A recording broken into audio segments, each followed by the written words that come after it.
Okay, so this is what we're going to talk about today. Our office, what we do specifically for investigations, because the Public Guardian's office does a lot of different things. I still don't know everything that we do. We've got the Superior Court of Justice, we've got Treatment Decisions Unit, which I'll talk about a little bit later. We've got our Property Guardianship Services, which deal with finances, estates. I'll touch on some of those, but today's focus will be investigations. Okay, so we cover all of Ontario. We have offices in Hamilton, London, Sudbury, Toronto. Did I miss one? Hamilton, London, Sudbury, Toronto, and Ottawa.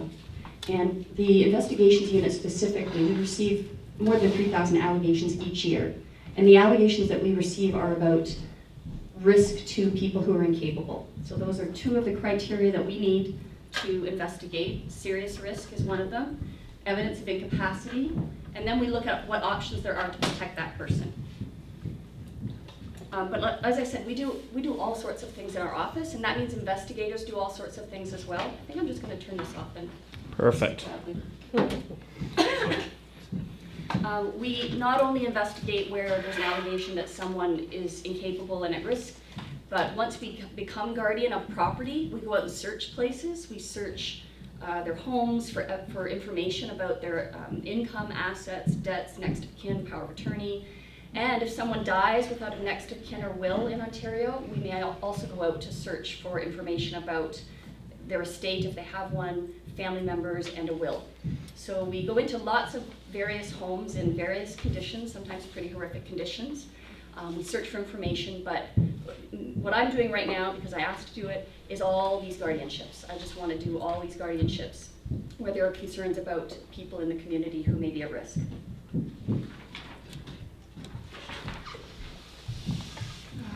Okay, so we talked a little bit about the criteria. When you call in, if you decide to call or email or send information, we need evidence of incapacity. Now that doesn't mean there needs to be a formal capacity assessment or someone with a doctor's title saying they're incapable. We just need some evidence that they're incapable of whatever the concern is, because there's different capacity for different things. We also need evidence of serious risk. So serious risk isn't they're not being allowed to go to McDonald's for lunch when they want to. A serious risk isn't I'm not being allowed to visit as often as I'd like. Question?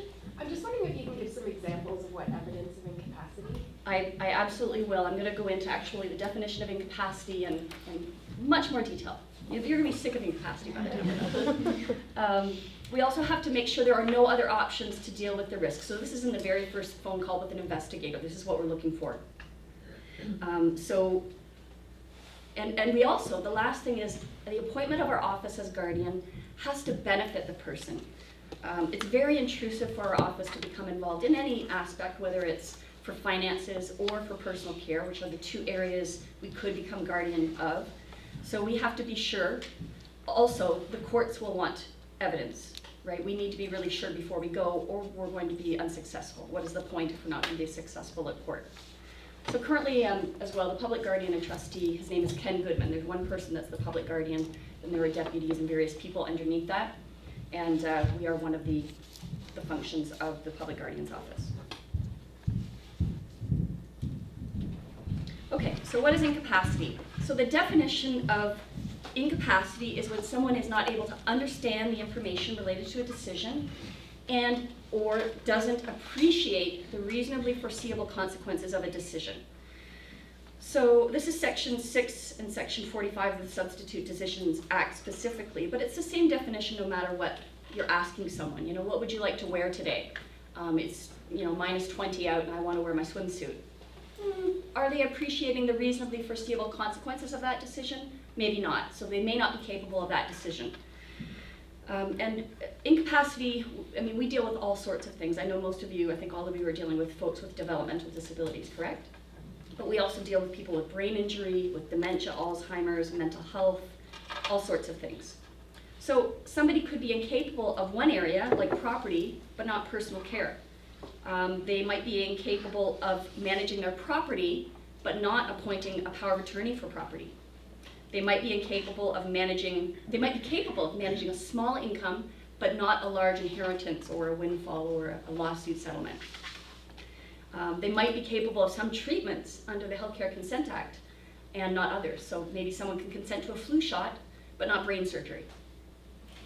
But I want really to make sure you folks are aware that appreciation is probably the harder piece to evaluate. We're not assessors, but we all every day form opinions about people's capacity, right? Especially in your job, but even just in day-to-day life, right? Is this person capable? You're out at the bar, somebody's hammered, drunk. Are they capable of getting home alone? I don't know. Maybe I will help them, right? We're all incapable when we're sleeping. We're all incapable when we're drunk or medicated, overly medicated. So capacity can also fluctuate with time and circumstances. You may see that with people, especially with Alzheimer's or dementia, where they might be better in the morning, or they may be better after they've had a meal, or after they've been to hospital and getting proper rest, treatment, and food. So capacity can change as well. Again, that may not be as relevant in your field, but it's something to think about. And I want to make it clear that I can't give any legal advice, so I'm not giving anyone any legal advice today. I'm going to talk a little bit about the legislation. I'm going to talk about options, and this is what we would do on the phone with you as well, about allegations, is talk about options. You know, what about this? What about that? You have to check with your own organizations about your policies and your, boundaries, but we're going to be looking at any possible option to try and keep this person safe. We're not giving legal advice. So here's some possible indicators of incapacity. And again, we're not trained assessors. We're not doing a formal capacity assessment, but we're making our own opinion about a person's capacity. So not understanding, we talked about. So that might be, how much does a cup of coffee cost? $300. They clearly don't understand the information. And then the appreciation is the example I gave about the swimsuit in minus 20-degree weather. What else? They might not be able to initiate or complete tasks.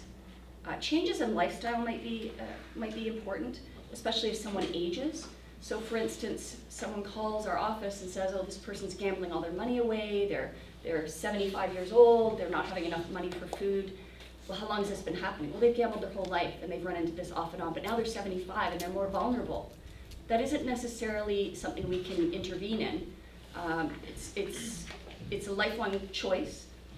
We would suggest that they talk to the person about whether or not they appreciate the reasonably foreseeable consequences of what they're doing and go from there. But it's probably not something we would be successful in going to court to become guardian of, because it's not a real change that's going to show us incapacity.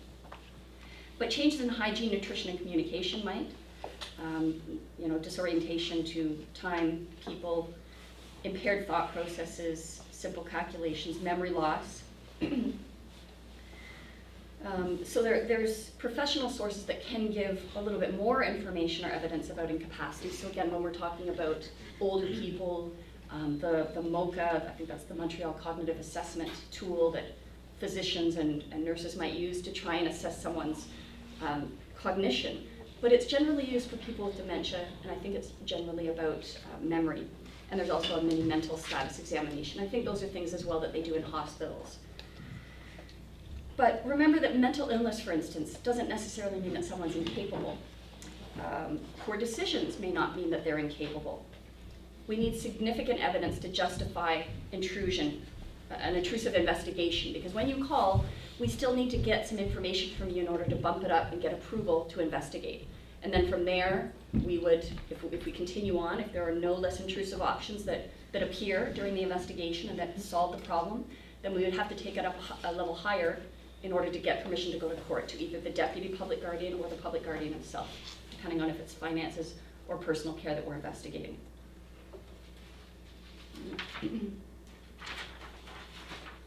So risk. Again, there has to be serious adverse risks. Again, we look at it on a case-by-case basis, because what may be risk for one person may be not risk to another person. For instance, if someone has a mental health issue, doesn't wish to be medicated, doesn't wish to live in a shelter, and I'm not saying I agree with these choices or want this for people, but there's a lot of people we see living on the streets. Some may or may not be capable, but if they understand and appreciate the reasonably foreseeable consequences, there wouldn't be a role for us. The other piece is, would our involvement benefit them? So if we become their guardian of property and their guardian of personal care, we can't lock them up in a shelter and make them stay. We can't change behaviors. And that's where we would rely on, the service providers, the health professionals to deal with those types of issues. So again, possible examples: excessive spending, theft, loss, or mismanagement of money or significant assets, self-neglect, so not making sure that their basic needs are met, failure to pay bills with serious consequences. So that might mean being evicted because they haven't paid rent, not having heat in the wintertime, again, isolation, deprivation of liberty. That's sometimes about another person being involved in this situation. A severe loss of weight, impairment of functions, risk of eviction we talked about. So what could deal with the risk? There's lots of things listed here. Does everybody know what SPIDER is? It's I can't remember what the acronym stands for, but basically it's a Toronto-based situation table that deals with situations mostly for people living in housing, Toronto housing, but other people as well. And there are a variety of community members at the table as service providers. So there's Toronto Housing, there's community paramedics, there's the LIN, the Local Health Integration Network, there's us, various Toronto folks. So if you want more information, let me know. VAST, CODA, deal with generally vulnerable adults and or mental health, crisis outreach for seniors, same sort of thing. One of the first things we suggest when there's a concern about finances is letting the bank know. So letting the bank know what the concerns are, that you believe the person may not be capable, and what the risk is to the person, and asking them to do an internal investigation to see if they see a pattern of spending that doesn't make sense or may indicate possible fraud or problems. And the bank has the ability, because I've seen them do it, has the ability to restrict the account to make sure only the funds coming out pay for the person's needs and contact our office. And that can sometimes stop things from happening immediately, because our office, we take a very long time to get to court, 6 to 9 months on average. So we are not an emergency service. So that's where contacting the police for a wellness check might be important. If you can't get in to see them, you're worried, you don't know what's going on, what you have seen is concerning. If you think it's necessary, contact police to ask them to do a wellness check and set eyes on the person. You could look into having the person taken to the hospital under the Mental Health Act. So either speaking to the person's doctor if they've seen them within the last 7 days, or going to a justice of the peace and swearing information to say, I believe that this person is at risk and needs to go to the hospital for assessment. It's always a good idea to kind of write everything out and have it available to take, especially if someone's going to the hospital, to also make sure that the hospital has all the information about the concerns, because discharge planning needs to be aware of that for safety reasons.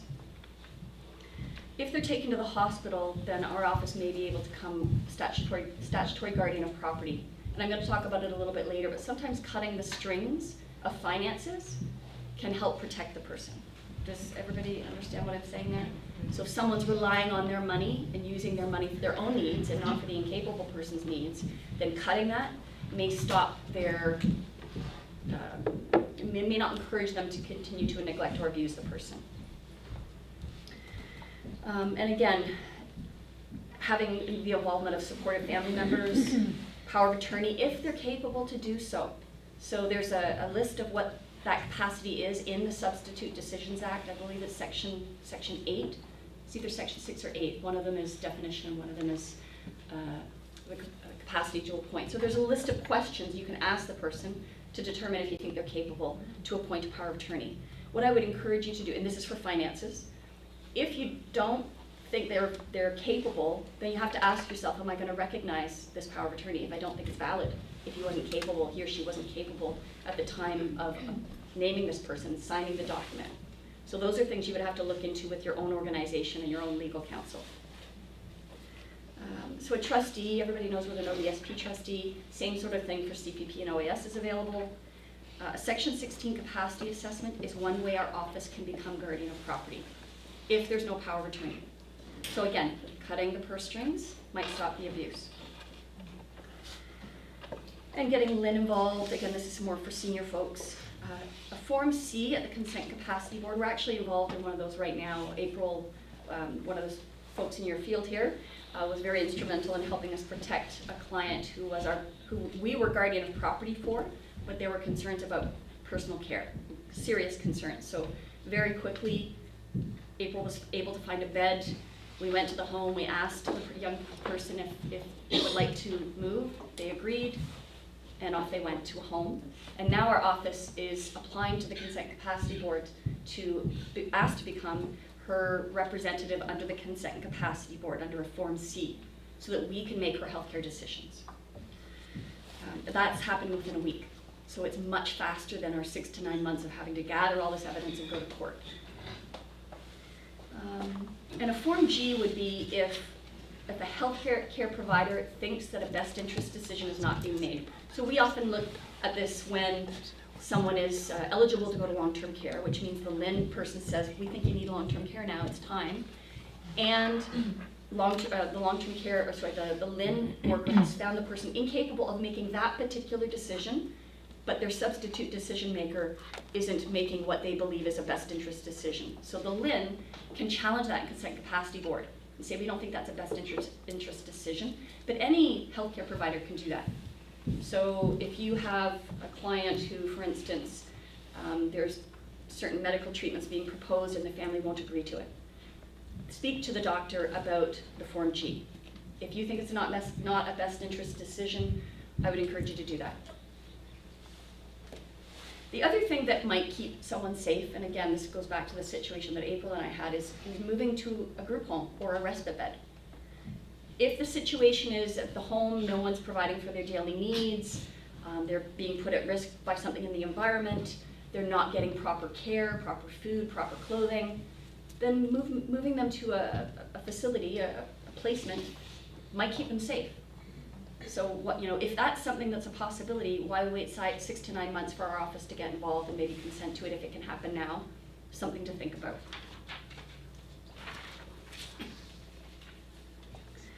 So again, this is how we get authority. This is for finances only. So in the hospital, if they're an inpatient considered a psychiatric patient, then the hospital is supposed to be assessing them for their capacity to manage finances. And if there's no power of attorney and they find they're incapable, they send the forms to us, and we're now the guardian of property. Section 16, and again, this is key for all you folks who deal with people who may not be capable of managing their own finances, where there may be some risk, where there may not be any other options to make sure that their needs are met with their money. This is something to think about. Section 16, the person has the right to refuse it. So if I'm the allegedly incapable person working with you, you're working with me, and you ask me to do a capacity assessment, and I say, no way, I don't think so, but you think maybe I will cooperate when the person comes. If the assessor comes to meet with me, they'll say, I'm going to ask you questions about your finances. If I find that you're not able to deal with it, the government will take over. May I proceed? And they might say, well, no, I don't think I need it. But as long as they continue to cooperate and answer the questions, as long as they don't refuse to participate, then that can continue to happen. And if they're found incapable, and again, no power of attorney, then our office will start acting and becoming guardian of property and manage the finances. So again, remember, cutting the purse strings might be a good idea. Again, we go to court to become guardian. We can become statutory trustee for ODSP and the other income sources, but only if we've investigated. And on very rare occasions, we can agree, our office may agree to be appointed as power of attorney for property. But I've only seen that happen like once in my 6 years. So it's very, very rare.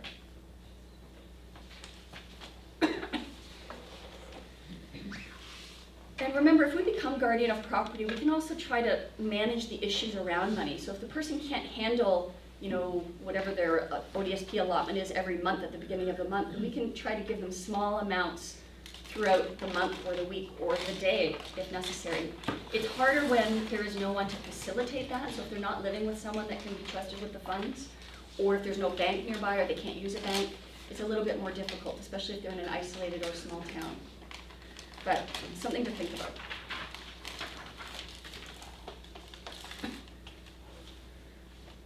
Okay, so anyone can request it. So I could request it for you, for instance. I then would have to pay for it. So if this fellow has enough money in his account after our office becomes guardian, if he's found incapable, and if all his other needs are met with his finances, because if we're guardian, just like a power of attorney, we must use the person's money first and foremost for their needs, second for their dependents, third for debt and other things. So only if there's enough money after his needs are met would we be able to perhaps pay that bill for the capacity assessment. So there's no guarantee of it. And of course, you would have the right to refuse. You could say, no, I don't want to, get out of here, I'm leaving. And if you won't participate in the assessment, then it can't proceed. Okay, so we've talked about this stuff, but the Capacity Assessment Office has a list of assessors. It's online, and there's links at the end of this if you'd like more information. Remember though, like a family member doesn't need to consent to this. This is about the individual. So if you refuse it, then it can't proceed. But I don't need your mother's consent to do it.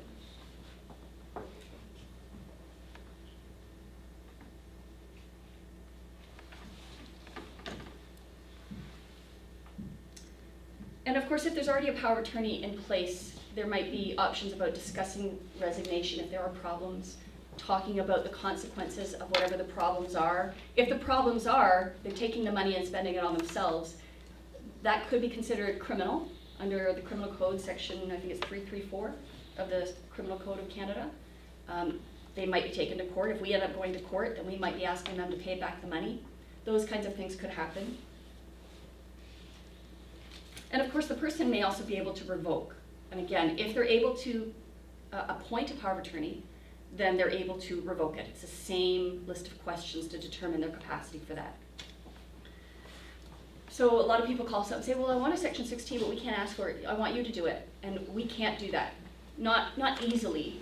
The only way we can do that is if we've investigated first, if we have enough evidence that we could go to court.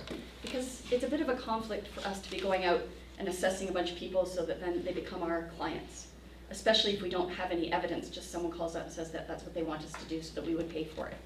So it's a slower process. If there's absolutely no other options, because we always have to be last resort, then we may request the capacity assessment, but only really when there are no other options. So if there's they're not in the hospital for those meeting the criteria for what's called a Section 15, if there's no power of attorney, if appointing a power of attorney isn't an option. So these might be the things we would talk to you about on the phone or investigate to determine if we can do this. Is there anyone else that can request and pay for it? Can they request it themselves? So self-request can happen. If they meet a certain threshold of income, or if they're below it, then they may be eligible for a subsidy to assist with the payment of the capacity assessment as well. So this is just for a Section 16 that would appoint our office as guardian of property. Sorry, quick question. So what if they're not mentally able to appoint a power of attorney for themselves? Would your office be able to appoint a power of attorney for them? No, the only person, so the question is, if the person can't appoint their own power of attorney, could our office do it? No. The only person that can appoint a power of attorney for me is me. The only person that can appoint a power of attorney for you is you. So I mean, because one of the options is if they can appoint a power of attorney, so if they can't, then it would, and they're not mentally able, they would go to the PGC's office anyways, kind of thing. Well, we would have to look at all other options. Okay. So if they're not able to appoint a power of attorney, we'd still be looking at other options to try and protect that person immediately.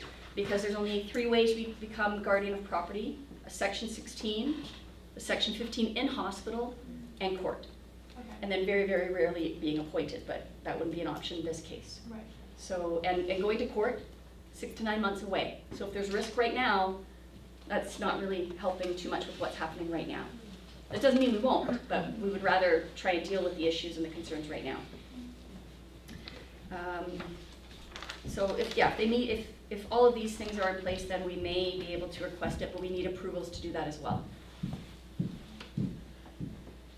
So when do we stop acting? If they, under a Section 16, if they've had a capacity assessment, again, this is for property. If they get reassessed as capable, then we would stop acting. If while they're in hospital, they're assessed, they send us the forms, that's great. But if they discharge them without reassessing them, then we lose our authority.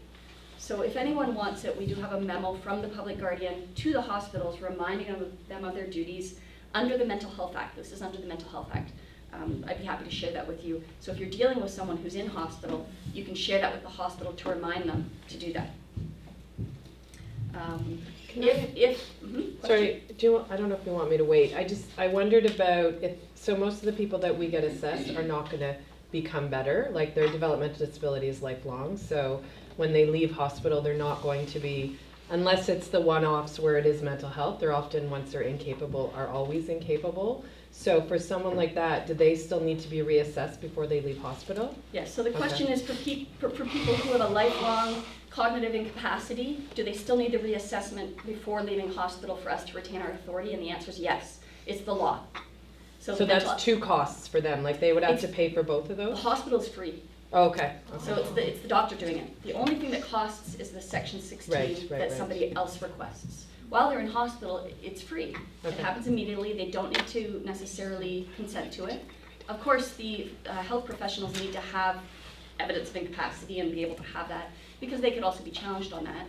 Anyone could challenge a finding of incapacity at the Consent Capacity Board, so it's important that things be documented, and that's why sharing information would be really important, because if the hospital only has a teeny little piece of what's happening, or the person's not able to share it with them, how are they going to know? So if someone leaves hospital without being reassessed, they can come and say, I'm managing my own finances.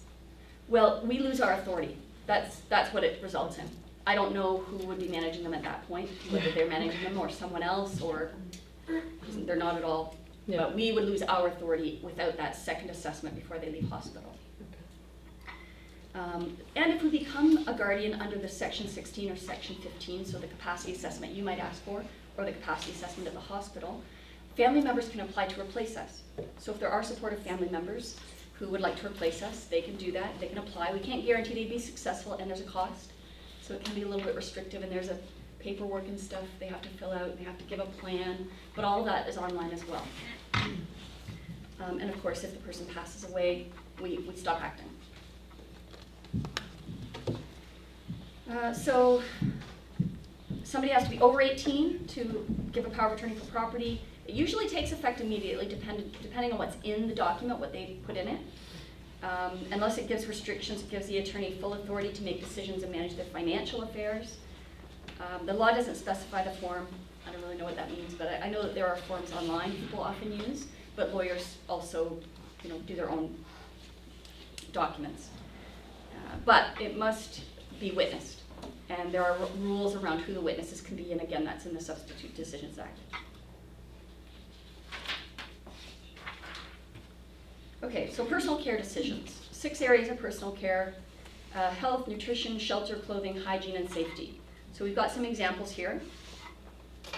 Again, someone could be capable of one area and not capable of another area. So quite often it's probably capable of maybe clothing and nutrition, but maybe not shelter and safety or health, right? How many people would say that's true for a lot of their clients? So I think that's what we're looking at often in this field, is that someone might be capable of making some of the easier decisions, but not some of the more complicated decisions in their life. So how do we get authority for this? Basically, it's court. Court to get full authority over all areas, but sometimes the court will only give us authority in some areas, depending on what the person is capable of. So we've had capacity assessors go out and assess the person and find them incapable of, like I said, shelter and health, but not everything else. So they're capable still of making all their other decisions. And very few people need this, so we are not guardian of that many people for personal care. I think there's maybe 30 or 40 people, whereas there are thousands of people for property that we're guardian of. And again, the people making the decisions, so for money, it's senior client reps in our office. For personal care, they're called treatment decisions consultants. And treatment decisions consultants will go out and meet with the person, but we don't have social workers, we don't have nurses, we don't have housing workers. We're still kind of sitting in an office making decisions based on plans that are being proposed to us by family, by service providers, by you folks. So that's why I say, if there's a risk now and you're calling us with the risk, continue to try and work on a plan to help protect that person, because we are still going to be relying on you even if we become guardian. And remember that the section 16 for finances makes us guardian of property, but any assessment for personal care does not automatically make us guardian. We still have to go to court. I talked earlier, though, that there are a couple of other ways we can get a little bit more authority. Healthcare Consent Act is one. I've never really heard of us doing it, but apparently we've done it a couple of times. The treatment decisions unit, though, is another unit in our office that, under the law, under the Healthcare Consent Act, does make decisions for people who are incapable, where there's no one else willing and able to make it. So under Section 20 of the Healthcare Consent Act, there's a hierarchy, a list of people that if the treatment provider, so if I'm the doctor trying to give April a flu shot and I don't think she's capable, then I'm supposed to go down the hierarchy and find these other people or speak to these other people and see if they are willing and available and of course capable to consent to this. But if there isn't anyone that I can find that's willing, that's available, that's capable, then I would go to the treatment decisions unit. And that's what our office does. So they're not 24 hours a day, but they work, we have an on-call system after hours to deal with things. And of course, if it's an emergency, the Healthcare Consent Act does allow for certain emergency treatments to be provided without consent. But again, that hierarchy is usually family members. So I think first is a guardian, a court-ordered guardian, and then a appointed representative from the board, and then a power of attorney, and then it goes to family, and then we would be last. So often in the situations you're dealing with, unless a person is appointed by a power of attorney, is a court-ordered guardian, often that, so guardian or a power of attorney, they usually only have authority under the Healthcare Consent Act to be making decisions for the person. And that's only about treatment. Now I know in the field, and for a lot of situations, if a person may not be capable of these areas, it doesn't necessarily mean someone's rushing into court to spend lots of money to get guardianship when they can make sure that they're safe and looked after without that if people are willing to work with them and take them as the decision maker. And that's what usually happens. But what I challenge you to think about is if there's risk, if the decisions that person may or may not be making are putting that person at risk, are you still gonna follow that? So, and if anybody calls me about it, that's what we'll be talking about. If that person's putting them at risk, do you think that you still need to follow the decisions that they're making or not? So for personal care, when we go to court, we really need the evidence. And that means, like, I've had boxes of healthcare records that I have to go through to review and actually, have the proof of what's happened to this person, what's the risk, what has or hasn't happened. I had a case where it was a Munchausen by proxy, or it's called caregiver fabricated illness now, with a person who had a developmental disability. And I had to go through a lot of medical records to figure out what was going on. But really, the best evidence was when the family member's involvement was stopped by where she was living for her safety. We saw a huge improvement, and that was the best evidence there was.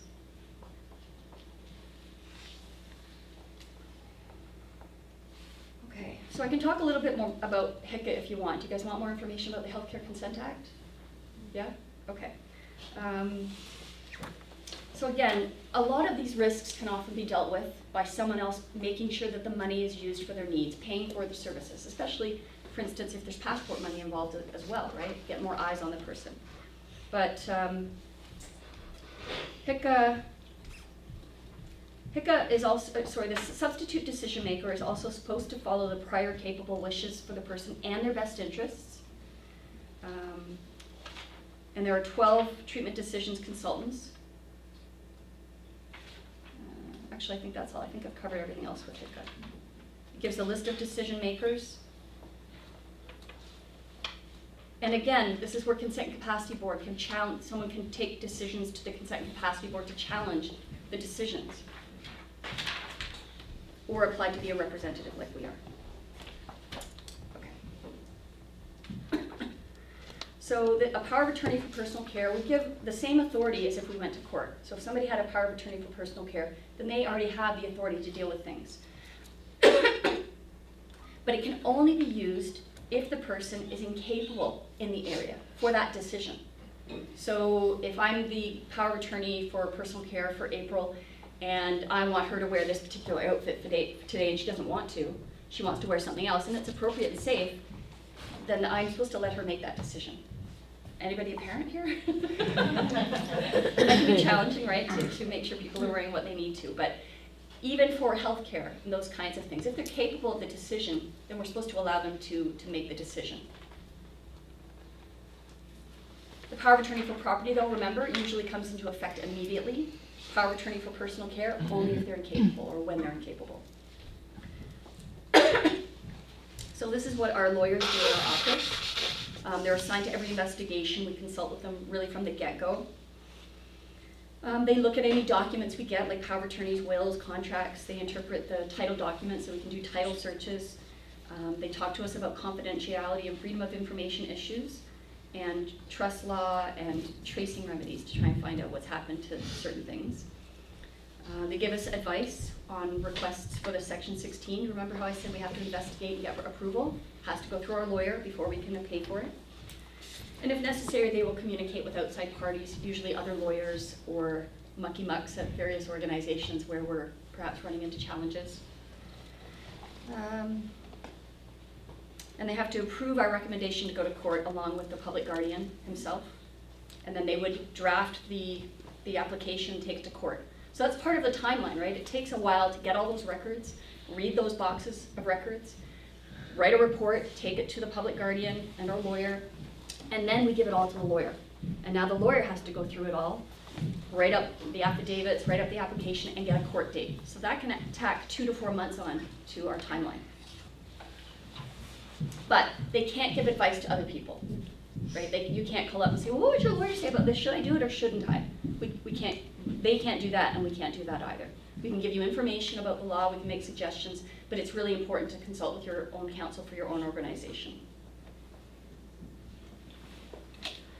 Okay, so we have a duty to investigate. If we get the information about incapacity and risk under sections 27 and 62, so finances and personal care, we are supposed to investigate. We have to investigate.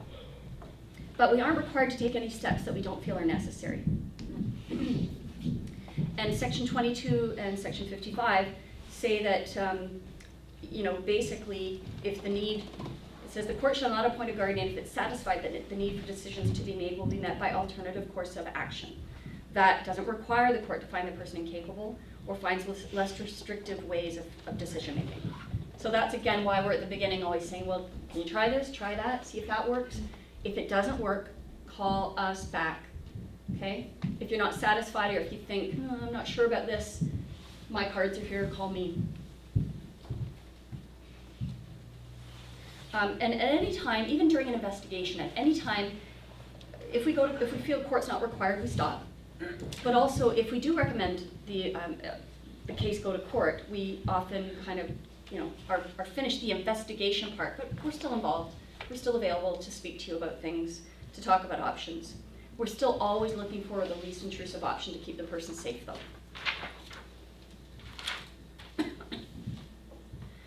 Okay, so when you're making an allegation, you're calling us up, and if it's property or finances, or if it's personal care, we need, for finances, they have to be 18 and older for us to investigate. For personal care, though, it's 16 and older. So, sometimes that even gets mixed up in our office, but under the law, under the Substitute Decisions Act, for personal care, it's 16 and older. So, that Munchausen case, unfortunately, she was beyond that age by the time we got involved, but it would have been nice to be involved sooner.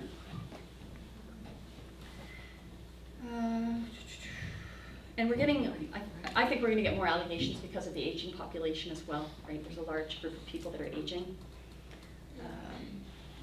And it could be, again, self-harm. It could also be an allegation of abuse or neglect by another party. So when we get it, we're going to talk with you. We're going to try and get more information. We're going to ask you for information about incapacity and risk. We're going to ask and talk about other less intrusive options and whether or not our appointment will be helpful. So I'll give you an example. We had a call from 2 family members that were power of attorney for property and personal care for this person who had some issues. They were living in a home, but they were about to be evicted. But it wasn't because of lack of payment, it was because of behaviors. The person was smoking in areas they shouldn't, they were kind of intimidating, and they were getting rid of him. What could we do to prevent that as guardian of property? Any ideas? No. We can't change those behaviors. We wouldn't be able to stop that. And he already had 2 people who had the same authority we would get. And they know him, and they're related, and would have probably much more success than we would at trying to deal with any behaviors or get services involved. So, there's absolutely incapacity. There's absolutely risk, but our involvement would not have helped the situation, so we did not get involved. So again, if you're not sure of the response you get when you call in, you can always call me.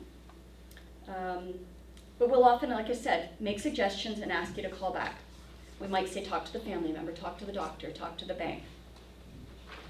I have a question. Sorry, just by extension of your example, I have a client, 18, and he does everything that you just mentioned about it. But then the caregiver, who is not the biological parent, have enough, and say the biological parents actually out of the pictures, like adios, I'm gone, you're 18, right? Right. And then and then he's kind of left with the grandmother. He insists to stay with her, or choose to stay with her, and then the grandmother doesn't know what to do with him. So how So the can the family then get the caregiver then get you guys involved? So the question is, an 18-year-old client living with a grandparent, lots of difficult behaviors, and the parents have given up, the grandparents about to give up. Will our office get involved? How would we assist? How do you think we could assist? What could we do to change the behaviors, number one? Get him into probably treatment. So we don't have any extra ability to get somebody to the top of the list. There's no extra money available to them other than what they're already entitled to. So I would suggest to you to try and get him in treatment now. He is not volunteer. He's not volunteering. Let's say, for example, that case already been in treatment, but then he signed himself out. Okay. If he signed himself out of treatment, I mean, I don't know what we could probably talk about this one afterwards, but I would want to talk about what options are available to deal with behaviors and where else they could live, where there might be more assistance with the behaviors, depending, I'm assuming they have a developmental disability. So I'm assuming behavior therapists have been involved or try to be involved, maybe. Those might be the things I talk about. If it's about consenting for people to go places, we can do that. But we can't, handcuff them and drag them in and lock them in a room to stay there. That's the problem. So that's where we still rely on people in the community, the service providers, to figure out that plan of how do we get them there, how do we keep them there, have them stay there. I think that's one that we struggle with a lot, is that we may have caregivers that are SDMs that are saying, yes, they must go there, but all of our programs are voluntary. So you're right, it's how do you, where are the clinical pieces that you get someone somewhere, because just because someone makes a decision doesn't mean that they can physically get them or make them stay in a treatment location. Yeah, and it's not something that our office could necessarily help of, as Jennifer was saying, your services are generally all voluntary. So we can't make people do those things. So we probably talk about that one a little bit more, flesh it out a little bit more, but I want you to remember that. It doesn't mean you can't call and talk to us, but we don't have any extra ability to make them do things. Mm-hmm. We do have ability, a lot of the personal care situations we deal with are where the person doesn't have the ability to make a lot of decisions for themselves or follow through on those. Either because of the severity of the cognitive issue or because of the physical issues. Because like I said, we can't, we're not, the only people that can lock people up are the police, the hospital if they feel it's necessary for their safety. I know that long-term care homes have, secure wards to keep people safe from wandering. But we don't have that ability, and I know you don't either. So we have to talk about those options for sure. So these are the things we consider when we open an investigation. Are we last resort? Are there any other alternatives? Will it benefit them? We have to presume they're capable unless there are reasonable grounds to suggest otherwise. So that's why we need a story from you. We need information about what are all the things that have led you to think that this person may not be capable of this particular area. And again, not just because of risky behavior or poor decision making. So we have to look at lifestyle choices and cultural diversity. And remember that people are going to lose a big sense of control over their lives if we become guardian. So we have to consider the prior capable wishes and the current wishes, and whether or not a court application will be required. And that's why it goes to the top, it goes to the public guardian to decide if we go to court on these cases or not. Yeah. So tell us a story, provide the information. I told you that story.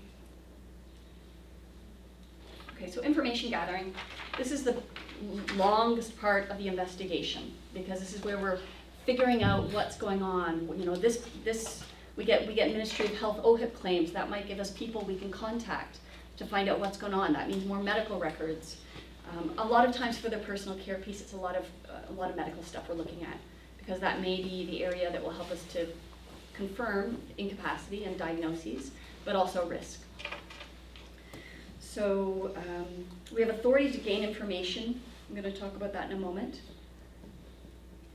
We do interview people. We may interview the allegedly incapable person. We should always try to do that, but sometimes it's not necessary depending on the evidence we have. If everybody involved agrees they're incapable, and I've got some strong medical evidence, then I don't necessarily need to meet with them, but I'm going to probably be talking to everyone else, and often if there's an alleged abuser, which often in these situations there is. Because if there's not, often you folks are involved trying to assist the person and get them services. So we might interview family, friends, neighbors, care providers, medical staff, banks, the power of attorney or guardian. And again, we have to keep looking at how to mitigate risk. So what I want to remind folks, organizations that have residential beds, residential programs, respite programs, is the Mitchell and the Hawley inquests that talk about safe discharge for people. So if you believe it's not safe for this person to go back to wherever they're going to from your residence, is that something you feel comfortable to do or not? I always think about, and I've testified at one inquest and I hope to never testify at one again, but I always tell people, you know, would you feel comfortable with the decisions if you had to testify about it at an inquest? Okay, if you think this person's at serious risk and you're saying, okay, here's your bags, there you go. Will you feel okay about that? What if something happens? I mean, there's liability to think about for the organization, but that's for the legal folks. I always think about how am I going to feel about it? What can I do? So something to consider. So the Section 83 and 43, Section 83 of the SDA, the Substitute Decisions Act, and Section 43 of PHIPAA gives us the authority to gather a lot of information from these folks, guardian, the attorneys, you know, banks, health professionals, residences like long-term care or the hospital, pensions, real estate agents, health information custodians, which I don't know if your organizations would be considered that or not. I believe Lynn would be considered Some that. are.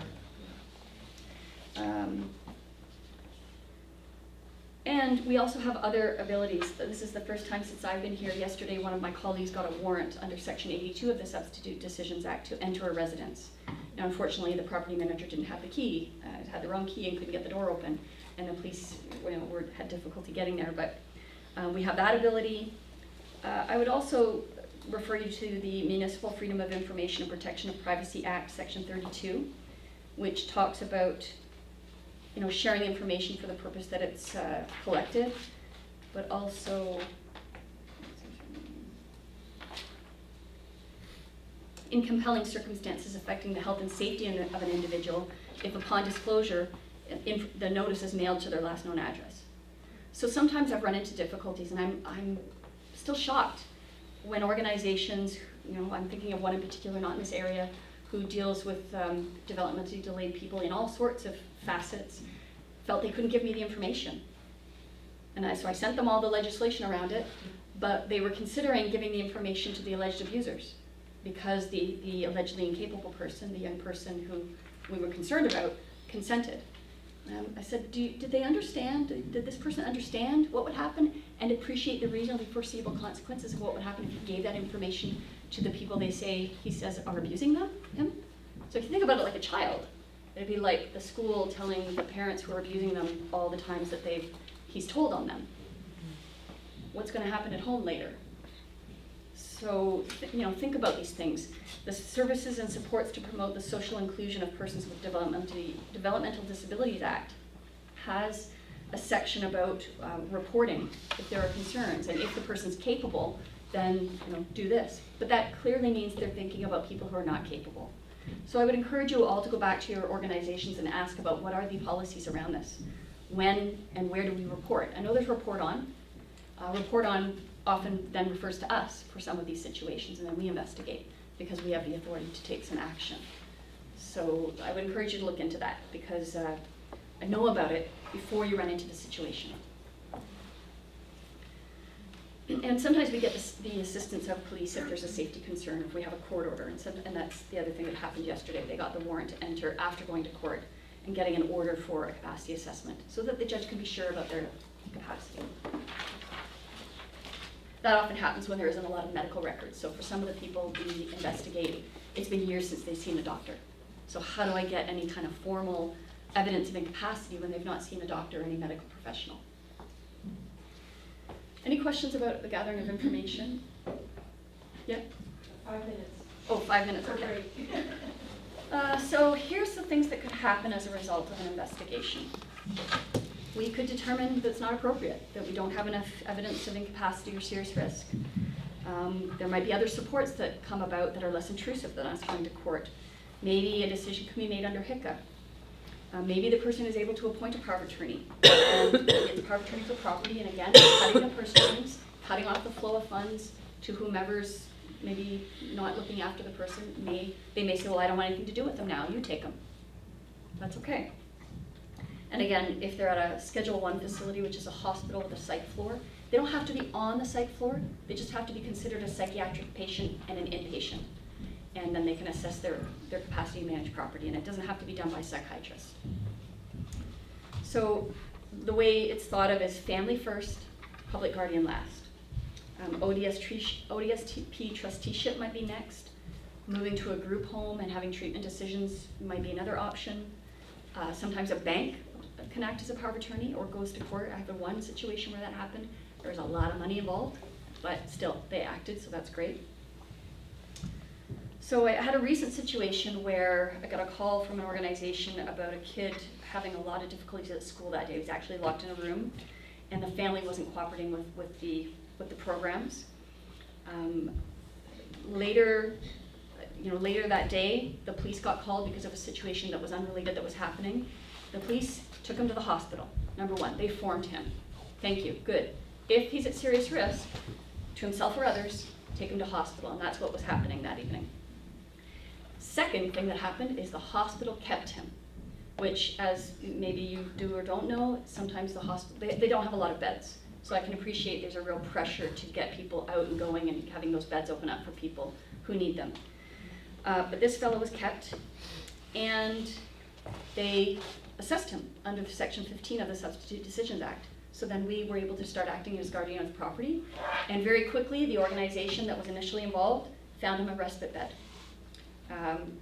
There were consent and legal issues that they were dealing with, but it was not a HICA decision. Going to a bed, going to a group home is not under Healthcare Consent Act, because it's not a treatment. So I would encourage you to look into those situations about how do we make this decision. What kind of consent do we need? Whose consent do we need? Are you going to turn to the person who's the alleged abuser to do that? Would that be something you'd feel comfortable to talk about at an inquest, for instance? So they got him to the group home, and now the parents are still the Healthcare Consent Act decision makers if they make themselves willing and available, and if they don't, if there's any other family to go to them. Otherwise, it comes to our office. So, I got the call, I was ready to open it up, I was writing it up, and within like 3 days, it had been dealt with, and the risk had been averted. The person was no longer in the home, where there were a lot of concerns about a lot of things, but including, behaviors and medications and whatnot. So we didn't need to become involved. Of course, I told the person who made the call, you're welcome to call us back if things change. Sometimes there are some things that you do need somebody to make consent, like make a decision about, an official decision. But if it's able to be done another way and keep the person safe, then we don't need to be involved. Another situation that happened fairly recently was a young man with a developmental disability, who the parent wasn't cooperating with medical issues or placements They were becoming homeless quite often, and he had some serious medical issues that needed like daily, ongoing supervision and monitoring. And he was a big guy. It was kind of I think he could be intimidating without knowing it from quite often, so there was police contact. Initially, when the person called me with the allegation, they talked about needing consent. And I, again, questioned from who and for what. You know, under this parent, unless they have guardianship, or unless there's a power of attorney that's valid, has Healthcare Consent Act authority, unless they go to court. So are these treatment decisions you're looking at, yes or no? Is this young man capable of consenting himself? Does he want to do some of these things? Can you look into that? And luckily, she went to the service provider's table, found a bed, and they are keeping him safe now at the home where he is. They are putting some structure in place for him to keep him safe. Because what I say to people, sometimes the homes will call me and say, well, you know, if the family comes to get him, we can't stop him. We can't stop them from leaving with that person. We can't stop the family member from removing them. And so I said, well, if I came and wanted to take him out, would you let me take him out?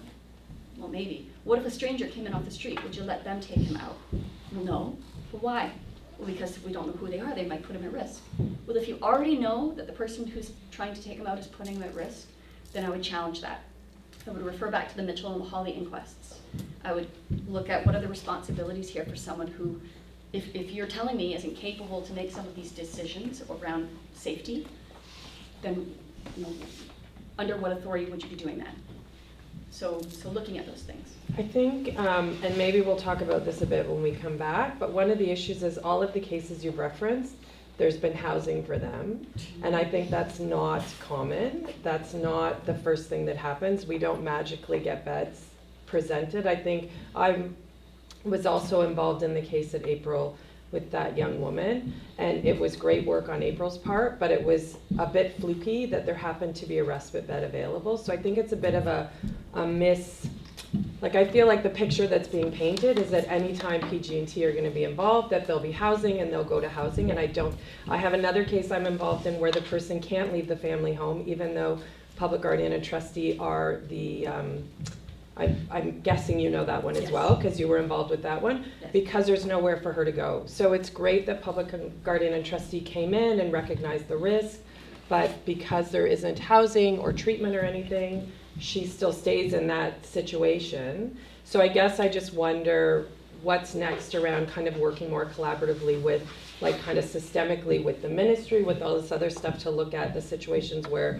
there isn't a respite bed or there isn't housing or a bed available that people can go to. Yeah, that's difficult because we are part of the government, so Yeah. I think that's a good thing to bring to, you know, the conferences and to your colleagues about, because I don't know how the funding is going to be in the future for beds as well. So Well, it's going to be less, Yeah, right? We know that, so. yeah. Yeah. I agree with you that if a person's in an unsafe situation, then removing them from this situation is probably the safest thing to do and the hardest thing to do. That's where looking at a hospital is another option, but I know that that isn't But then the you answer. take, right, because then you block acute beds for people that are sick, for people, by people that have, I know it's not kind of Public Guardian and Trustee, but I guess it's just figuring out how to have better working relationships with all of these people that are involved. Yes, I think it's a common frustration that we share. So I'll tell you a little story about another investigation that I did, where, again, there were concerns about the person with complex medical needs, showing up at hospital consistently with serious infections. Eventually, our office got contacted. There were concerns about services not being provided to this person. And there was an organization involved that was providing respite. So this person was coming up for a respite visit, a respite stay. And when they went for the respite visit, the organization decided not to send her back into the home. And again, just like the Munchausen by proxy case I talked about earlier, best evidence was how long she went without any type of infection. And we recently got guardianship for her. So again, I sometimes feel like we're saving lives. I know we're saving lives on some of these cases. Absolutely. So if you're not sure, call. If you have a question after you called and you're not sure about it, then call me. My card's up here and folks here have my contact information. Oh, that was the first slide. I missed that. So, again, the outcome might be, oh, I missed a slide here. Yeah, we might, the outcome of investigation might include us being statutory trustee of money. Somebody else might apply to be guardian. So one of the things we ask for when we're doing an investigation is all the family members' contact information, because we're supposed to serve them with the application so that they know what's happening, and if they wish, can come to court and say if they would like to become guardian, because we're supposed to be last resort. So if you have that information, we'd like that. And we talked about all the other options here. So disclosure of information. We're not able to disclose information during the investigation, so we can't tell you what's going on and who we spoke to and what the information was. The only time we can share information as investigators is in order to gain information or with the permission of the public guardian himself. He must give us permission to share the information.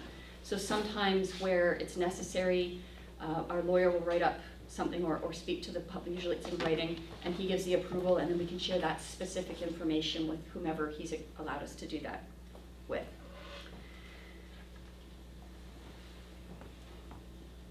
That doesn't mean that we can't work with everybody in the community though and the police informally.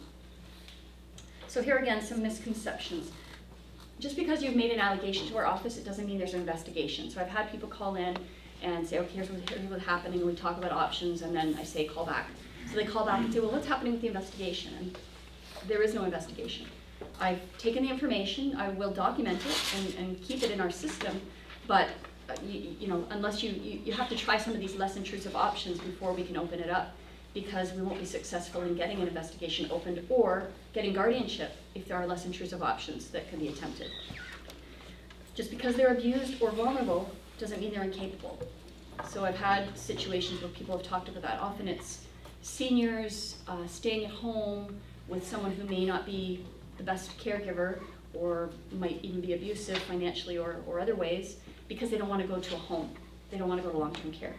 Well, if they're capable and they understand and appreciate the reasonably foreseeable consequences, they're just like anyone else living in an abusive situation. Just because they're older and maybe more fragile or vulnerable doesn't mean they're incapable and that our office can become involved. Mental illness doesn't mean incapacity. An investigation doesn't mean we're going to get guardianship.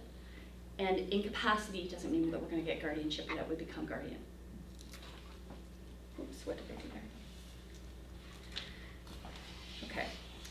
And as I said earlier, if we do become guardian, we don't have any special powers to get people to the front of the line. Now, sometimes our situations do go to the front of the line because of the seriousness of the situation, but not because of our involvement. We can't make them stop behaving in ways we don't want them to. We can't make the family get along, which is a lot of calls we get as well. As much as I'd like to. We can't get them more money or resources. Our senior client reps and our property guardianship services, they're very good at knowing what everything is that they're entitled to, you know, what benefits, what special funds through DSP, all sorts of things. But they can't make money appear that they're not entitled to. We can't force people who've taken their money to give it back. So let's say we've had lots of situations where there's an elderly person who had like a house and hundreds of thousands of dollars, and by the time they get to us, it's all gone. And we become guardian. We do become their, they call it their, basically their legal, what do you call it? There's a name for their legal decision maker. And we would deal with their legal matters, but only if they have the funds to pay for it. Or if it makes sense that getting the money back will allow them to be able to pay for the cost of getting the money. So suing somebody, for instance. We're not going to go and sue that person, number one, if all the money's gone, but number two, if the person's not going to be able to afford it. If it's going to cost $150,000 for that lawsuit and the amount of money coming back is 80 grand, then they're going to be $70,000 in the hole. Okay, so we can't be using the government's funds to try and make sure someone gets back their money. It just doesn't make sense. What else? And we don't punish people. You know, I just had a conference call the other day with family members who were like accusing me of like blaming them and, you know, wanting to point the finger at them and get them legally charged by the cops who've been involved. I'm like, my goal is this young person's well-being and having their needs met. That is our goal.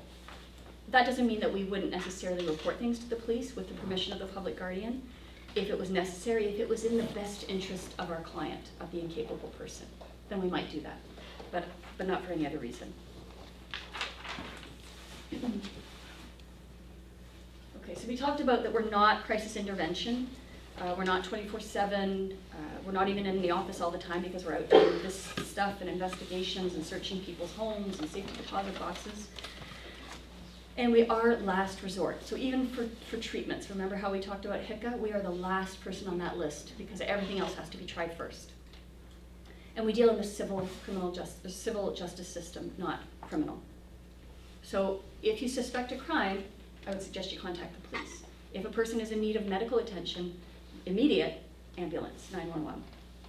So our investigations, as I said, 6 to 9 months from beginning to end, and that's including the 2 to 4 months that a lawyer might take to get it to court.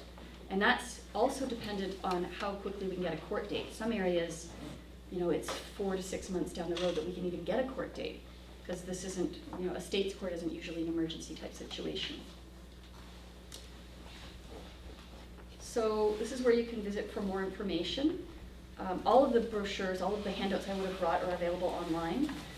The ones that might be most important to you might be duties and powers of a guardian of property. They're the same thing for anybody who's a power of attorney. First and foremost, spend the money on their needs. Second, on their dependents if they have any. Third, on debt. But I did bring a few of the role of our office in guardianship investigations for you. And the capacity assessment office, I can send you that phone number. I don't know if it's on the back of this. They are online, and the list of assessors is online as well. So those assessors are specially trained. The capacity assessment office is arm's length from our office. Our office does, oversee it, make sure they have the required training that gives them the authority, the power to do some of these things. They're the only formally designated assessors. That doesn't mean that there aren't other people who do assessments and have been, considered a court expert. But these assessors have authority, like I said, under Section 16 to make our office become a guardian of property if the person's been found incapable and there's no power of attorney. They can also do other assessments, so they can assess whether or not the person is capable of making a personal care decision, a specific one, for instance, around shelter, around treatment, around whether or not they can appoint a power of attorney for property or for personal care. Just can they manage their money? So sometimes there are people who are a power of attorney who say, well, I think they're still capable, so I don't want to step in if I shouldn't. And so then they have the person assessed to see whether or not they're capable of managing their finances, should the power of attorney be acting or not. Lawyers may also hire assessors to determine whether or not they can, do the power of attorney and those types of things. So lots of things they do. And then here's how you make an allegation to us. There's the phone number, there's the fax, you can mail it, but we also now have an email address that you can use. And again, when you leave a message, make sure you leave that person's name and date of birth, and their address if you can. But your name, where you're calling from, like your first and last name and where you're calling from, because we have to put everything in our system, so it helps us to be able to look things up. And also look up the allegedly incapable's name first to see if there's a history. Have we received other calls? Are there other concerns? That's going to help us help you better when we speak to you. And then let us know what the concern is and if anything's been tried. And so you leave a message and we call you back within 1 business day. All the investigators from across the province take turns responding to those messages, and that's why you leave a message and someone calls you back, because we do it from across the province. And these are our other numbers. So that's the main public guardian number. There's the number for the capacity assessment office. To find out if someone has a guardian, there's the guardianship registry, which is our intake unit. So part of our office's duties is to maintain the register of guardians. All that means is, has someone been appointed the guardian of the person or not? Can I just ask a question, Denise, about that? So do we need to have consent to, like, before I can call the guardianship to find out if someone's got a guardian, I'm assuming I have to have consent to get that information from you? You know what, I don't recall what the requirements are to get that. I would hope that someone couldn't just call the office and ask if, like, do you know what I mean? Like, if I had or if I had information or was being investigated or something, I would hope that people couldn't just call and ask for the Well, it information. would be to see whether or not there's a court-appointed guardian. Right, So I think, maybe I'm wrong, but I think the point of that is so that they know who to deal with. right. Like, if But you have a anyone guardian, can call I think they should be getting- Right. I don't know the answer to that, so I'll have to check on it. Okay. People I guess told it me and just, I've had a it couple feels calls. like it's a bit muddy, right? Because the person that we're talking about may not be able to give consent, may not have capacity to give consent, I think there's pieces like may have said no to a capacity assessment, so we Well, can't. this is after somebody's been found incapable and Right. has a guardian. Right, okay. It's not about investigations. Right. It's okay. not, we aren't allowed to share information if somebody calls up and says, hey, what are you doing? Are you Right. investigating that person? It's once it's done. You know, I might say yes or no and then say, who are you? Right. What are you calling about? Yeah. What information do you have? Because I want to find out that information from them. But otherwise, this is to find out whether or not somebody has a guardian, a court-ordered guardian. Okay. So, yeah, I can look into that for you. Just maybe email me to remind me. Sure. And then there's the estates number if someone dies without a will or next of kin. That's the unit that deals with determining whether or not our office is going to administer their estate or not. Okay. And that is pretty much it. Questions? None? Really? Okay. Really?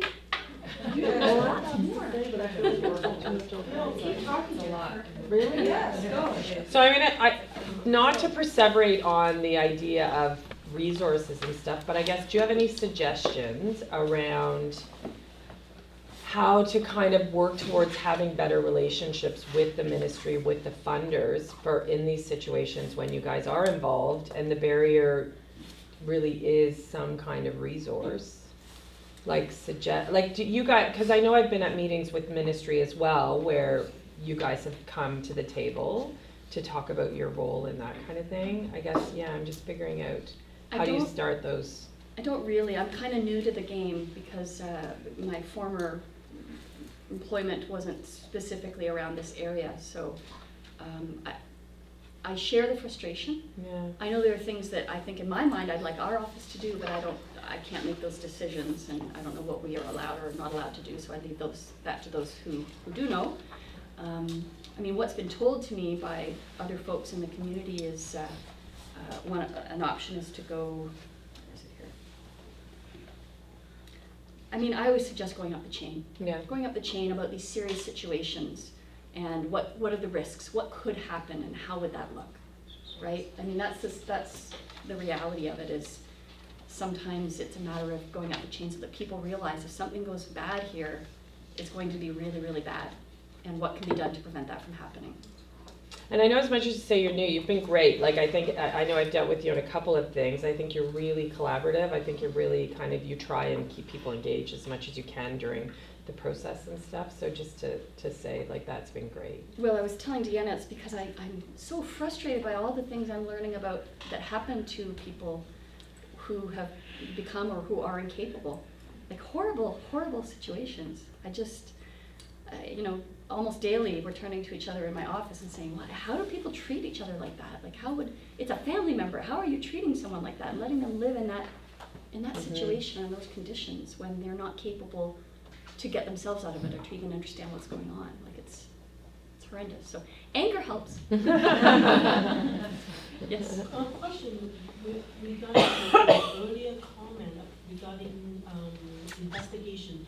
You mentioned that people can call the bank and actually start an investigation about how a person is like taking out their money or how they spend their withdrawal or their spending habit maybe.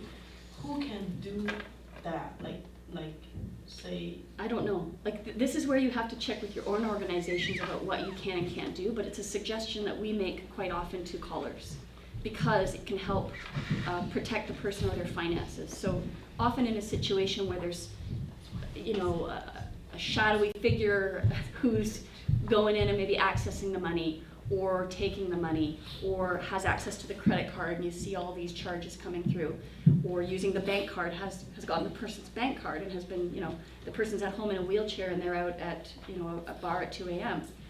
really? Do you think that's that person using it? So those are the things that a bank might be able to look at and determine whether or not they think there's a risk here and whether or not they can take any steps to make sure that the finances are protected. So every bank's going to be different. I can't speak on behalf of the bank about when they should or shouldn't or when they can or can't. I just know they've done it because then they have contacted us and said, here's what's happened, here's what we saw when we looked, and here's the steps we've taken, and we're going to leave it with you guys now.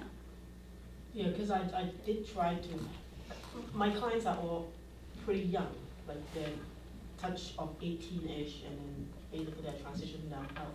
But then I have, try to contact the bank, make sure that all this finance, ODSP, all this accounting is being done up.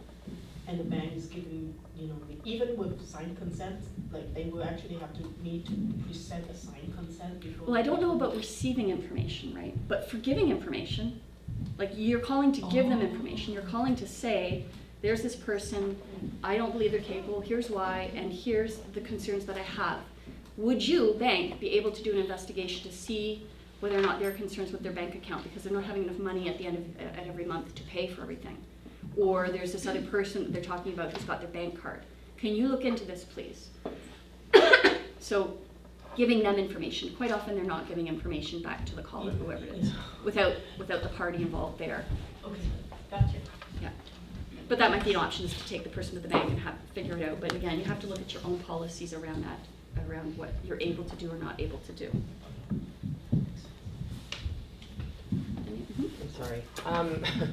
This is going to be really specific, but if someone has a POA that has been functioning really successfully and collaboratively, but then you start to see their health decline and their ability to be effective, perhaps some substance use, that kind of thing, is that a place, would that be a place to, if there's no one else involved with the person, to engage you guys? You can always call us. So what I would probably say, is this a property, power of attorney for property or personal? Yeah, for finance. Yeah, I So think. property is finance. What I would suggest is to try and have a discussion with that person and talk about options like resigning. The other option, if the person was capable enough to appoint them, are they still capable enough to revoke it? The problem is who then will manage. So, Right. Before somebody who's, not putting them at serious risk. Like if there's somebody at serious risk, then having them out of that role is probably a good idea. What are the options to do that? Them resigning, the person who appointed them revoking, going to court to ask for the court to make someone guardian. Who would facilitate? So I'll tell you this, and again, I don't mean to get really specific, but in this case, the fellow who has the POA is getting lots of really cool stuff because the POA isn't paying attention. So I don't think he would revoke because he's benefiting from this guy not Right. overseeing as well. But I guess if court was going to, and housing is at risk. Housing is at huge, huge risk. Because of lack of payment? Because of lack of payment. So if, And because of questionable activities within its Toronto housing, so within the apartment, there's some real questionable people who are going and what activities going on because the oversight of the POA isn't there right now as much as usual. So I guess I'm just, maybe just a call to you anyways, just to kind of consult or figure out if there is, I guess who would do the court, I guess who would? well, we probably wouldn't go to court in a situation like this. I'm guessing this person's income is only ODSP? Yes, And they've been able to sign for their own filing of income taxes? I have no idea. I mean, ODSP trusteeship may be an option to Right. But it doesn't prevent this stuff going on in the housing unit. Yeah, and there's other stuff going on to look at some of that as well, like other supports going on to look at that as well. I guess it's just figuring out the power of attorney piece and the financial piece. The only thing about trusteeships, whether it's ODSP or CPP, is it only allows the trustee to deal with that income. It doesn't really allow them to deal with the bank account or to file the income taxes and sign. Now, it doesn't mean they can't help with that. And if the person's capable enough to sign it, that's great. So if this person's going to be removed, or if they're looking at a plan to have them replaced, like make sure there's a plan to start right away, to make sure their needs are continue to be met, that he gets food and shelter and whatever else. Yeah, he the needs. housing piece ends up Yeah. being. So that would be the thing about who else could act.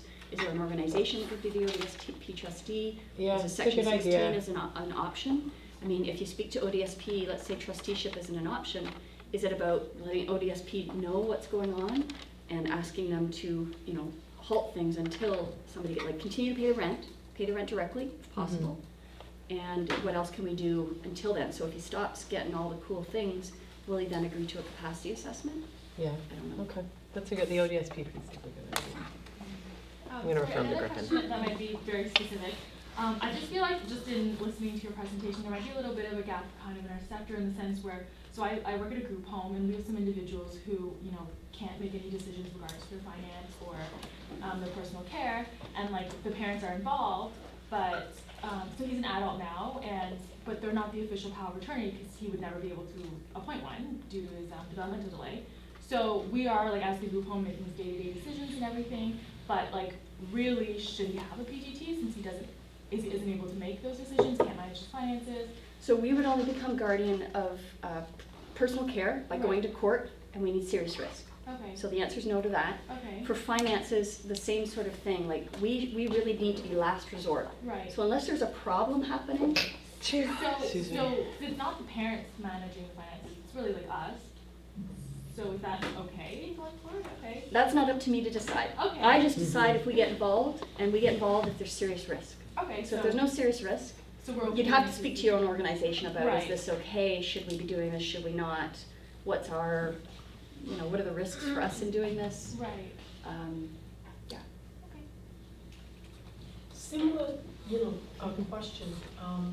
Say, how does OPGT play a role in assisting, or is that a role for you guys to assist in appointing maybe a substantive decision maker or guardians for, no, there's no. The goal of an investigation for us, so the question is what's our role in appointing somebody as an SDM or substitute decision maker?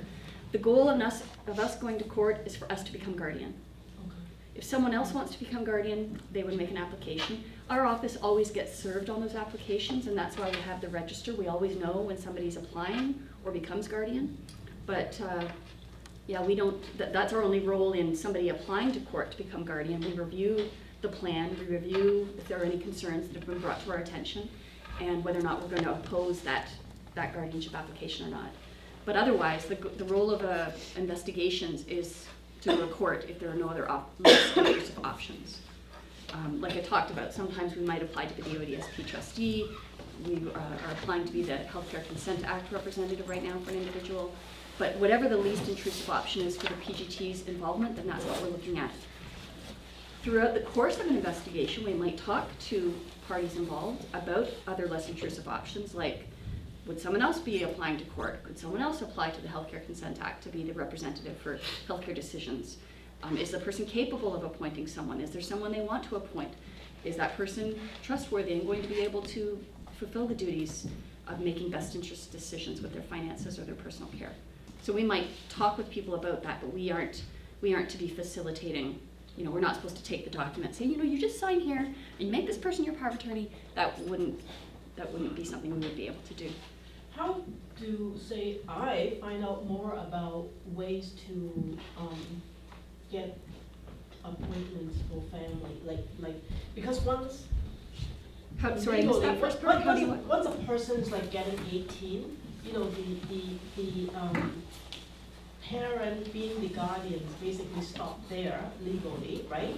So in a sense, now that people with developmental disability potentially will have access due to they have an RDSP account. So as they grow a little bit older and whatnot, they will have, you know, money that, you know, maybe at the time parents are too old or passed away and somebody needs to do it. So in terms of future planning, I always go through families. So a lot of families actually ask, how do we apply or how do we appoint a substitute decision maker for my adult child? So is there a way, or what can I look up to actually find out what the process involves? So the family would really need to speak to a lawyer about their options for preparing for the future of their developmentally delayed and incapable child.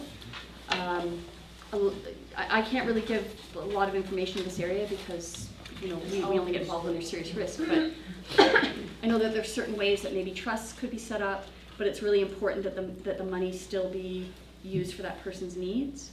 And this is for finances. I'm talking about estate planning for the parents in the future, right?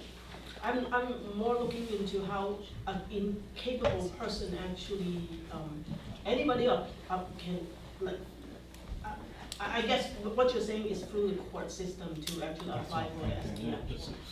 To be the guardian. Yes. SDM, they already are under the Healthcare Consent Act. But what I would look at is what is required? What are the needs? Like, do you first of all, do they have lots of money to spend to go to court? And if they don't, what are the ways to deal with whatever the needs are, and how would we do that? So the Healthcare Consent Act, Section 20,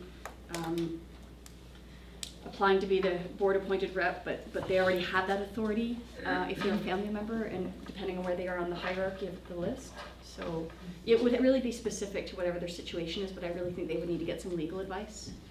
You know, I know that sometimes there are presentations that are done and a lawyer's brought in and they talk to families about options around that, so that might be something to consider.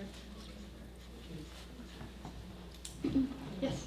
I think the vulnerability in our sector for Yeah, PWD I was thinking about the next is thing. increased based Sorry? on, I think the vulnerability and the risk is even increased based on our own understanding, our own basic understanding of SDM versus POA.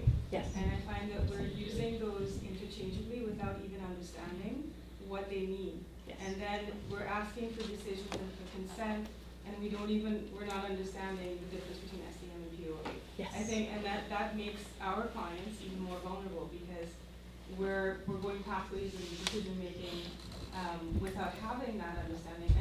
And then, like you're saying, we're asking potential abusers to make decisions and increasing that vulnerability. Yes. And then the abuse piece is so insidious that we're walking a fine pathway of we don't want to cut this person off by being too intrusive to get the evidence Right. to then present to the investigators. Yes. Because if we get too intrusive, then the person who we're suspecting is abusing shuts us off. Yeah, And we're then the person's voluntary, isolated. and we can't even get in the door at Yes. that point. So I guess it's more of a comment to say Yes. that that's why it can be horrifying sometimes to see the state of things because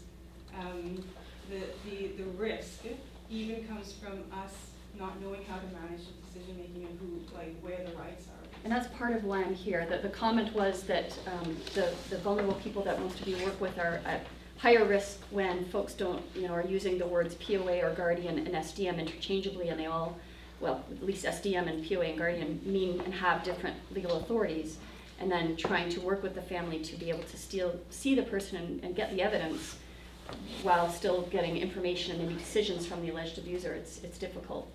I don't envy that. It's absolutely a tough position to be in, but I think the information is one step towards keeping the person safe. And that's what I wanted to share with you guys here today and remind you that a lot of these legislation and policies are intended to keep the person safe. They're not intended to isolate them and keep them in an abusive situation. I can't imagine any of this legislation is about trying to stop organizations from working together to keep someone safe. So I would encourage you to go back and talk to your organizations about that. What are your policies? Why are they set up that way? Well, if the situation occurred, what could and would we do? And I think you're right, Andy, and I think we also have lots of parents that have always made decisions for their kids throughout their life, and once they turn 18, they continue to make those decisions, even though they may or may not, the adult children may or may not be able to make the decisions themselves anyways. And I think you're right, going back to agencies, looking at your policy, talking about your ethical obligations. I think if you've got a school, like if you have a college that kind of using that as a resource to kind of talk through some of these things. Yes. Well, looking what the association or your college's requirements are around situation of abuse or neglect. Yeah, for If sure. they conflict with your organization, why is that? How, what are you going to do? What are you going to do, basically, right? So I'm not looking for more work, but I don't want. You're probably going to get it though, Denise. Well, and if that's because the situations are happening, that's fine, because I don't want people out in these situations if there's something that can be done to help keep them safer. That's the bottom lot more. Any other questions or comments? I like what you said about how do you feel about testifying at an inquest. I think that's what I'm going to hold on to Yes. when I make these decisions. Just a comment about remembering about the comment about what would I do if I had to testify at an inquest, how would I feel, is something that April's going to hold on to. So I certainly think about it ever since then. I think some of these things make for uncomfortable conversations, right? Yes. Like it's hard conversations, it's holding people kind of accountable for how they're, stuff like that, and we have to do hard things, and we can do hard things. Yes. Even the interpretation of legislation, right? I'm telling you about the law and how our office looks at it and how we, another lawyer or another legal folks or other people in the community might interpret it a bit differently. I know there's some of the legislations that says organizations may share information with our office. Well, you may, if it's a serious situation where an incapable person may be at risk, then why wouldn't you? Like, why would an organization say no? And again, how would that play out if the worst case scenario happened? I know it's the law, I know they're allowed to do that, but if you can do it, wouldn't you want to do it? Well, thank you very much for having me and for all your lovely questions.